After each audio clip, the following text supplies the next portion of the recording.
ডিভোর্সের পরে আমার স্বামী আমার হাতে একটা চিঠি দিয়ে বলল, আজ থেকে 6 মাস পরে এই চিঠিটা তুমি খুলবে। তখন আমি তাকে বললাম, লাগবে না আপনার চিঠি, যেখানে আপনি আমাকে ডিভোর্স দিয়েছেন সেখানে আপনার চিঠি নিয়ে আমি কি করব। প্লিজ এই চিঠিটা নাও, এটাই আমার শেষ অনুরোধ, আর তোমাকে আমি কিচ্ছু দেব না। ইচ্ছা না থাকা সত্ত্বেও তখন আমি চিঠিটা নিয়ে ব্যাগে রাখলাম। সবাই আমাকে বলতে পারেন সে আমাকে ডিভোর্স দিল কেন। আসলে এই প্রশ্নটা আমারও, সে আমাকে কেন ডিভোর্স দিল আমি সত্যিই জানি না। তো আমাদের ডিভোর্স হওয়ার পরে যখন আমি বাসায় আসতেছিলাম তখন দেখলাম আমার স্বামী কেমন জানি কান্না করছিল। মনে মনে ভাবলাম সে যা ইচ্ছে করুক, সে তো আর এখন আমার স্বামী না, সে ইচ্ছে করেই আমাকে ডিভোর্স দিয়েছে, আমি তো ডিভোর্স দেওয়ার জন্য তাকে বলিনি।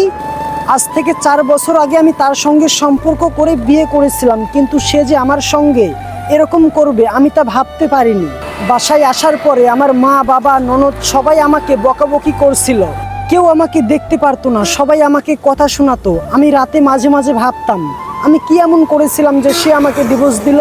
অনেক কান্না করতাম, কান্না করতে করতে বালিশ ভিজে যেত। কাঁদতে কাঁদতে কখন যে ঘুমিয়ে পড়তাম নিজেই জানি না। মাঝে মাঝে তো এমনও হয়েছে কাঁদতে কাঁদতে ভোর হয়ে গেছে।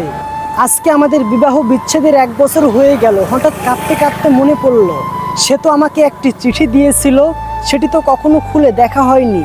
দৌড়ে গেলাম চিঠিটা বের করতে। চিঠিটা বের করে দেখি সে লিখেছে, প্রিয় মারিয়া, তুমি আমাকে ক্ষমা করে দিও। তোমাকে ডিভোর্স দেওয়ার জন্য খুবই ইচ্ছে ছিল তোমাকে নিয়ে ঘর বাঁধবো, কিন্তু সেটা আর হলো না। জানো মারিয়া, স্বপ্ন আমার স্বপ্নই থেকে গেল। তুমি না জানতে চেয়েছিলে আমি তোমাকে কেন ডিভোর্স দিলাম, তাহলে শোনো। আমার ব্লাড ক্যান্সার হয়েছিল।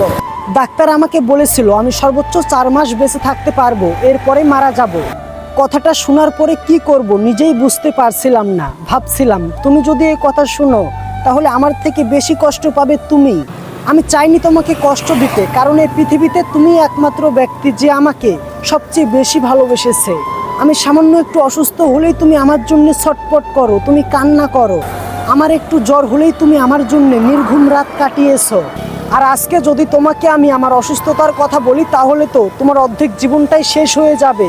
আমি চাইনি তোমার জীবন নষ্ট করতে, যার জন্য ইচ্ছাকৃতভাবেই আমি তোমাকে ডিভোর্স দিয়েছি। যেন তুমি আমাকে অনেক বেশি ঘৃণা করো, অনেক অনেক অনেক বেশি। যেন তুমি আমাকে মন থেকে একেবারে ভুলে যাও। জানো মারিয়া, আমি তোমাকে অসম্ভব ভালোবাসি। তোমাকে ডিভোর্স দেওয়ার পরে আমি অনেক কান্না করেছি, কিন্তু আমার কাছে কিছুই করার ছিল না। তুমি আমার কাছে সেই লাল টুকটুকে বউ, প্রিয়তমা স্ত্রী, আমার চোখে দেখা সর্বশ্রেষ্ঠ নারী তুমি। তোমার মতো এই জীবনে আমি আর কাউকে পাইনি। যদি আবার পরজন্মে বলে কিছু থাকে তবে সেখানেও আমি তোমাকে চাইবো।